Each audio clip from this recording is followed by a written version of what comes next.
Hello, welcome to in my channel mechanical engineering concept.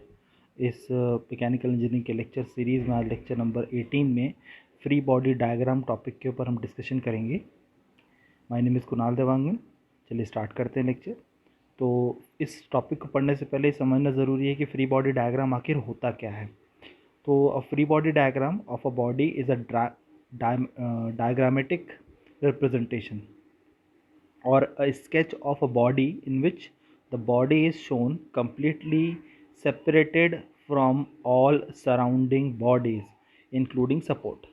तो free body diagram of any body, free body diagram जो है किसी भी body का एक डायग्रामेटिक, एक डायग्राम का रिप्रेजेंटेशन, डायग्रामेटिक रिप्रेजेंटेशन मतलब डायग्राम फॉर्म में रिप्रेजेंटेशन है और स्केच है किसी बॉडी का सेपरेटली, कंप्लीटली सेपरेटेड होता है। जैसे मान लीजिए एक बकेट में दो बड़ी बड़ी बॉल्स रखी हुई हैं, ठीक है। वो दो बॉल्स में अगर बॉल का मुझे फ्री बॉडी डायग्राम बनाना है तो एक बॉल जो दूसरे बॉल पे फोर्स लगा रहा है और बकेट जो बॉल पे फोर्स लगा रहा है प्लस बॉल का मास, उसका उस बॉल का सेपरेट एक डायग्राम बनाऊंगा कि जो फोर्सेस कहाँ कहाँ पर लग रही हैं जिससे वो बॉल बकेट के अंदर है।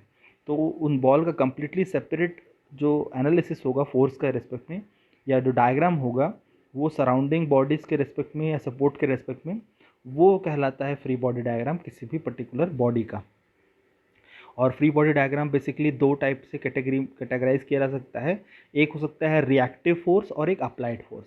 रिएक्टिव फोर्स मतलब जैसे कि मैंने बोला एक बकेट में बॉल है, बकेट में बॉल रखा हुआ है, तो अब दो बॉल्स रखी हुई हैं, तो एक बॉल दूसरे बॉल के जस्ट ऊपर है, तो जो बॉल नीचे है वो बॉल के ऊपर दूसरा ऊपर वाला बॉल फोर्स लगा रहा होगा, तो जो फोर्स लगा रहा है वो अप्लाइड फोर्स है। और अब वो बॉल जो नीचे दबी हुई है वो ऐसा तो नहीं कि बस्ट कर गई, बस्ट नहीं की। क्यों नहीं बस्ट की? क्योंकि ऊपर वाले फोर्स, ऊपर वाला बॉल जो नीचे वाले बॉल पे फोर्स लगा रहा है वो ऊपर वाले बॉल पे भी नीचे वाला बॉल उतना ही फोर्स लगा रहा है ताकि वो बॉल रिएक्शन उस पर ना क्रिएट करे, तो रिएक्टिव फोर्स हो जाएंगे। या जो दीवार आपकी तरफ फोर्स लगाएगा या आप दीवार की तरफ जो फोर्स लगाएंगे बॉल पे, वो कहलाएगा रिएक्टिव फोर्स। इसको डायग्राम के रेस्पेक्ट में आगे देखेंगे। आगे बात करते हैं सपोर्ट्स एंड देयर रिएक्शन। किस किस तरह का कंडीशन हो सकता है फ्री बॉडी डायग्राम में, उसको देखने की कोशिश करते हैं। कुछ सपोर्ट्स हैं, उसके एग्जांपल हैं, उनका फ्री बॉडी डायग्राम उनका डिस्क्रिप्शन के टेबल में मैंने शो किया हुआ है। जैसे पहला सपोर्ट है normal contact on horizontal smooth surface. एक आपका मान लीजिए एक रेक्टेंगुलर बार रखा हुआ है, जैसे पहले डायग्राम में आप देख रहे होंगे, एक रेक्टेंगुलर बार रखा हुआ है आपका, रेक्टेंगुलर स्क्वायर बार, जिसका वेट मान लीजिए कैपिटल W है। अब अगर हम देखेंगे तो वो बार वहाँ पर स्टैटिक कंडीशन पे आगे पीछे मूव नहीं कर रहा, तो उस कंडीशन पे, या जैसे आप इस ब्लॉक की जगह आप अपने आप को भी ऑब्जर्व कर सकते हैं, आप एक जगह खड़े हुए हैं, एक सरफेस पे खड़े हुए हैं, एक सरफेस के ऊपर खड़े हुए हैं। तो सरफेस पे जब आप खड़े हुए तो आपका कुछ वज़न है, जो वज़न नीचे की तरफ लगेगा, और वो वज़न नीचे की तरफ लगेगा तो आप वहाँ पर खड़े हुए हैं, वो आप नीचे की तरफ नहीं जा रहे, तो कुछ ना कुछ सरफेस भी आपकी तरफ फोर्स लगा रहा होगा। कैसे समझेंगे इस बात को? जैसे आप कहीं मान लीजिए दलदल में फंसते हैं, तो कई बार ऐसा होता है कि दलदल में आप क्या करते हैं, नीचे धंसते चले जाते हैं। वहीं अगर आप नॉर्मल सरफेस पे देखें तो आप नॉर्मल सरफेस पे कहीं पर खड़े होते हैं तो आप नीचे की तरफ नहीं धंसते, वहीं पे वहीं खड़े रहते हैं, क्योंकि जितना फोर्स आप नीचे की तरफ सरफेस पे लगाते हैं उतना ही फोर्स सरफेस आपकी तरफ फोर्स लगाता है, कुछ ना कुछ रिएक्शन लगाता है, जिसके कारण क्या होता है कि आप एक पर्टिकुलर पोजीशन पे स्टैटिक रहते हैं। बट दलदल में ऐसा नहीं होता। दलदल में आप जब खड़े होते हैं या कीचड़ में खड़े होते हैं तो नीचे की तरफ इसलिए धंसते जाते हैं कि वो कीचड़ या वो जो सरफेस जो है आपकी तरफ उतना फोर्स नहीं लगा पाता, आपको उतना फोर्स लगा के उठा नहीं पाता जितना फोर्स आप नीचे की तरफ लग के नीचे दबते जाते हैं, मतलब आपके वजन के बराबर वो फोर्स नहीं लगा पाता। तो एग्जांपल यहाँ पर ये है कि नॉर्मल फोर्स और कांटेक्ट, नॉर्मल जो कांटेक्ट है वो स्मूथ सरफेस पे किस तरह का फ्री बॉडी डायग्राम बनेगा। तो इस पर्टिकुलर रेक्टेंगल का जब वेट W है तो वेट W हमेशा नीचे की तरफ एक्ट करेगा, जिसको mg से रिप्रेजेंट करते हैं, weight W is equal to mg। और अब जब सरफेस को मैं हटाता हूँ तो सरफेस क्या कर रहा है, सरफेस भी कुछ ना कुछ फोर्स लगा रहा है, इसलिए वो स्टैटिक कंडीशन पे वो नॉर्मल रिएक्शन n के फॉर्म में रिप्रेजेंट करते हैं। तो यहाँ पर डिस्क्रिप्शन में आप बता सकते हैं कि नॉर्मल फोर्स जो है परपेंडिकुलर एक्ट कर रहा है सरफेस के, बट अब वैसे परपेंडिकुलर एक्ट करेगा तभी जाके आप उस पोजीशन पे होल्ड कर पाएंगे, क्योंकि परपेंडिकुलर से सरफेस के W भी नीचे की तरफ एक्ट कर रहा है और उसका डायरेक्शन जो है टूवर्ड्स बॉडी होगा, बॉडी की तरफ होगा, तभी सरफेस बॉडी को होल्ड कर पाएगा, और नहीं तो आप नीचे की तरफ गिर जाएंगे। ठीक है, जैसे मैंने कीचड़ और नॉर्मल सरफेस का एग्जांपल दिया, आप कीचड़ पे खड़े होते हो तो नीचे जाते हैं, और जहीं सरफेस पे खड़े होते हैं, किसी नॉर्मल सरफेस, किसी हार्ड सरफेस के ऊपर खड़े होते हैं, तो आप एक पोजीशन पे स्टे कर जाते हैं। नेक्स्ट है normal contact on a inclined smooth surface. मान लीजिए अब वो सरफेस कुछ इंक्लिनेशन पे है, बेस से थीटा डिग्री पे, तो डब्लू तो हमेशा फिर भी नीचे की तरफ इसी तरह सेट करेगा जैसे यहाँ पर शो किया हुआ है, जिसको एम जी से रिप्रेजेंट करते हैं ऑब्वियसली। बट जो नॉर्मल है, अब इस सरफेस जो इंक्लिनेशन पे जो सरफेस है उसके परपेंडिकुलर ऐड करेगा, हमेशा normal perpendicular to the surface ही होगा। तो इस तरह से इस कंडीशन पे आप फ्री बॉडी बना सकते हैं, है ना। अब यहाँ पर मैं ये बात नहीं कर रहा हूँ कि ये स्लाइड कर रहा है कि नहीं, ये दोनों कंडीशन में मैंने स्टैटिक की बात की है, कोई मोशन की बात नहीं की है। यहाँ पर सिर्फ और सिर्फ मैं जो रिएक्शन लग रहा है और अप्लाइड फोर्स, ये हो गया रिएक्शन। नॉर्मल जो रिएक्टिव फोर्स होगा ये एन है, अप्लाइड फोर्स जो है डब्लू है, जो यहाँ पर कैटेगरी बताई थी मैंने फ्री बॉडी डायग्राम की, तो यहाँ पर वो इस चीज़ को आप समझ सकते हैं। रिएक्टिव फोर्स जो है आपका क्या हो जाएगा, डब्लू, और नॉर्मल जो अप्लाइड फोर्स हो जाएगा डब्लू, और रिएक्शन क्या हो जाएगा, एन। रिएक्शन जो है सरफेस लगा रहा है, और क्या बोलते हैं जो अप्लाइड फोर्स है वो डब्लू है। ओके, तो यहाँ पर ये दो डायग्राम होंगी। फिर से ये चीज़ डिस्क्रिप्शन में है कि परपेंडिकुलर टू द सरफेस से एक्ट करेगा, भले चाहे वो सरफेस इंक्लिनेशन पे क्यों ना हो, उस पर्टिकुलर किसी बेस से, हॉरिजॉन्टल बेस से। ठीक है। नेक्स्ट है, मान लीजिए एक रोप और केबल, एक रोप है या केबल है, वो या वायर है, इन तीनों में से कोई भी चीज़ हो सकती है। जैसे यहाँ पर ये देखिए एक केबल मैंने लगाया हुआ है, केबल से किसी एक बॉक्स को या एक पर्टिकुलर एलिमेंट को फंसा दिया है, और वो बॉक्स जो है वो उस हॉरिजॉन्टल सरफेस से कुछ एंगल थीटा पे है। ये देखिए ये एंगल थीटा पे है यहाँ पर, ये केबल से जो बॉक्स लगा हुआ है, ये एलिमेंट लगा हुआ है वो थीटा एंगल पे। तब क्या होगा, तब फ्री बॉडी डायग्राम में बेसिकली है कि वो केबल उस बॉक्स को या उस एलिमेंट को खींच के रखा होगा। खींच के रखा होगा मतलब कुछ ना कुछ टी टेंशन से खींचा होगा, ये देखिए, जो अपोजिट डायरेक्शन पे ऐड करेगा। यहाँ पर कोई मोशन की बात नहीं हो रही है, सिर्फ होल्ड करने की बात है। जैसे मान लीजिए आप चिमटी से कोई चीज़ को पकड़ के रखें, जैसे आप बर्तन, आपके घर में तो चिमटी से ऐसे पकड़ के उठाते हैं कोई बर्तन को, तो आप बर्तन को जैसे वो रोप मान लीजिए, उसको रोप केबल या वायर मान लीजिए, आप ऐसे होल्ड कर रखें, तो आप क्या कर रहे हैं, अपनी तरफ खींच के रखें उसको, ताकि वो नीचे की तरफ ना गिर जाए।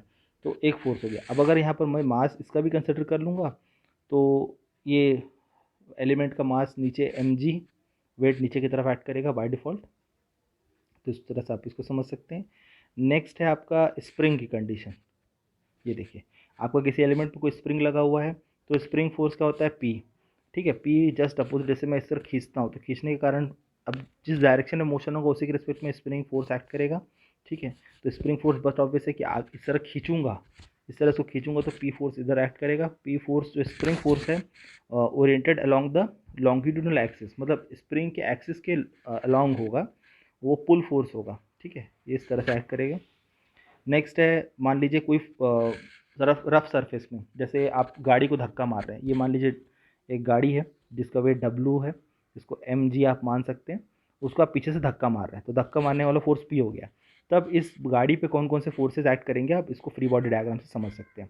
एक फोर्स पी, ये जो एक्ट करेगा इस डायरेक्शन पे, जो कि लेफ्ट टू राइट होगा। आपका गाड़ी का वेट एम जी नीचे की तरफ एक्ट करेगा, जिसको डब्लू से रिप्रेजेंट करेंगे। जिस सरफेस के ऊपर वो चल रहा है उस पर कुछ ना कुछ रिएक्शन आएगा, क्योंकि वो सरफेस के हॉरिजॉन्टली मूव करेगा, ऐसे तो नहीं नीचे चला जाएगा। तो सरफेस उसको कुछ होल्ड कर रहा होगा, सरफेस भी कुछ उसकी तरफ फोर्स लगा रहा होगा, जिसको रिएक्शन बोलेंगे, जिसको नॉर्मल रिएक्शन एन से रिप्रेजेंट करेंगे। डब्ल्यू हो गया, नॉर्मल रिएक्शन एन हो गया। अब गाड़ी क्योंकि मान लीजिए आपका लेफ्ट टू राइट मूव कर रहा है, तो फ्रिक्शन फोर्स भी एक्ट करेगा, जिसको मैं कैपिटल एफ से रिप्रेजेंट कर रहा हूँ। Friction force just opposite act करता है, हमको पता है, जिस डायरेक्शन पे आप मूव करते हो तो एक फ्रिक्शन फोर्स एक्ट करेगा। तो इस तरह से आप एक ब्लॉक डायग्राम, एक फ्री बॉडी डायग्राम बना सकते हैं। मान लीजिए एक कोई ऑब्जेक्ट रनिंग कंडीशन पे मोशन पे है, उसे फोर्स लेफ्ट टू राइट या राइट टू लेफ्ट लग रहा है जस्ट, तो अगर फोर्स लेफ्ट टू राइट लग रहा है तो फ्रिक्शन जस्ट उसका उल्टा लगेगा, अगर राइट टू लेफ्ट लगता है तो जस्ट उसका उल्टा, वाइस वर्सा कंडीशन बनती है। बट नॉर्मल रिएक्शन और डब्ल्यू जो है प्रीवियस जैसे स्टैटिक कंडीशन के लिए था, वही कंडीशन यहाँ भी इम्प्लीमेंट होगी। मान लीजिए फिर सिमिलर कंडीशन, एक ऑब्जेक्ट जो है नॉर्मल कांटेक्ट है, वो इंक्लाइन सरफेस पे है, तो अगर उसमें फ्रिक्शन कंसिडर कर लेता हूँ, फ्रिक्शन कंसिडर कर रहा हूँ मतलब ऑब्जेक्ट स्लाइडिंग कंडीशन पे स्लाइड कर रहा है, मतलब मान लीजिए ये ऑब्जेक्ट पहले इनिशियली यहाँ पर इस तरह रखा हुआ था। अब अगर आप प्लेन को ऐसे मूव करते जाते हैं तो क्या होगा, ये एंगल थीटा पे जब ये प्लेन चला जाता है तो ये ऑब्जेक्ट ऑब्वियस है कि नीचे की तरफ स्लाइड करने लगेगा इस तरह से। तो नीचे की तरफ स्लाइड करेगा तो फ्रिक्शन जस्ट बस बट ऑब्वियस है कि एफ ऊपर की तरफ लगेगा। तो फ्री बॉडी डायग्राम इस ब्लॉक का कैसे होगा, एक डब्लू नीचे की तरफ सरफेस के परपेंडिकुलर नॉर्मल रिएक्शन, और क्योंकि ऑब्जेक्ट नीचे की तरफ स्लाइड कर रहा है तो फ्रिक्शन फोर्स एफ इधर लगेगा। तो आपका इस तरह से फ्री बॉडी डायग्राम बन जाएगा, जो यहाँ पर आप देख रहे हैं। ये देखिए, एक डब्लू नीचे की तरफ, नॉर्मल सरफेस के परपेंडिकुलर, और फ्रिक्शन फोर्स स्लाइडिंग, जिस डायरेक्शन में स्लाइड कर रहा है, जिस डायरेक्शन में मूव कर रहा है उसके जस्ट अपोजिट। ठीक है। नेक्स्ट, एक कोई लिंक है, कोई भी लिंक है, जैसे आपका मान लीजिए लीवर होता है, लीवर टाइप का आप मान लीजिए इसको, या आप मान सकते हैं कि आपके गाड़ी में जो कार में जो गियर चेंजिंग के लिए क्लच होता है, गियर चेंज के लिए जो हैंडल दिया रहता है उसको आप मान लीजिए। तो इस तरह से होल्ड किया हुआ है एक पोजीशन पे। तो अगर इसका फ्री बॉडी डायग्राम, लिंक का फ्री बॉडी डायग्राम बनाऊंगा तो यहाँ से होल्ड किया हुआ है, तो होल्ड किया हुआ है तो इस पर्टिकुलर एंड पे एक पी फोर्स डायरेक्टली उसको खींचने का काम करेगा, ताकि वो उस पर्टिकुलर ओ से होल्ड करके रखे, उस पॉइंट पे होल्ड कर सके एक दूसरे को। अब मान लीजिए एक रोलर, एक चक्का जैसे किसी सरफेस पे चल रहा है, तो उस पर फ्री बॉडी, उसका फ्री बॉडी डायग्राम क्या क्या होगा। तो चक्का मूव कर रहा है, देखिए चक्का जैसे एक तरफ रखा हुआ है तो चक्का इस तरह मूव करेगा, तो एक फोर्स जो है सरफेस उसकी तरफ लगाएगा, जो कि नॉर्मल रिएक्शन होगा डायरेक्टली। और क्योंकि वो स्लाइड कर रहा है, अगर आप फ्रिक्शन कंसिडर करेंगे तो फ्रिक्शन फोर्स आएगा, नहीं कंसिडर करेंगे तो नहीं आएगा। तो एक नॉर्मल रिएक्शन सरफेस के कारण, एक सिंपली अगर आसान तरीके से देखो तो इस पर सिंपली एक सिर्फ नॉर्मल रिएक्शन आता है। अगर मान लीजिए चक्के को किसी इंक्लाइन सरफेस पे चलाता हूँ, जैसे गाड़ी किसी स्लोप पे चढ़ रही है, तो एक नॉर्मल रिएक्शन सरफेस के परपेंडिकुलर इस तरह से, ये देखिए यहाँ पर, जो कि वर्टिकली थीटा डिग्री पर लग रही है, ओके, क्योंकि बेस से वो थीटा डिग्री पे स्लाइड कर रहा है इसलिए, तो ये एक नॉर्मल रिएक्शन हो जाएगा। ठीक है, ये एक फ्री बॉडी डायग्राम हुआ रोलर का। Next, hinge support. Hinge support में किस तरह का फ्री बॉडी डायग्राम है, तो हिंज सपोर्ट में क्या होता है, हिंज सपोर्ट में ना एक्स के अबाउट ना वाई के अबाउट कोई फोर्स नहीं लगता। ठीक है, मतलब एक्स और वाई के अबाउट कोई इफेक्ट आने नहीं देता। मतलब आपका हिंज पे एक वर्टिकल फोर्स आएगा, एक हॉरिजॉन्टल फोर्स आएगा। इसको आप, अगर पॉइंट ए है, इस पॉइंट को ए से डिनोट किया गया है अगर, तो एक वर्टिकल कंपोनेंट ए वाई ले सकते हैं और हॉरिजॉन्टल कंपोनेंट एक एक्स ले सकते हैं, जैसे यहाँ पर शो किया हुआ है। दो टर्म से हिंज सपोर्ट में दो तरीके का free body diagram hinge support का बन सकता है। नेक्स्ट है फिक्स सपोर्ट।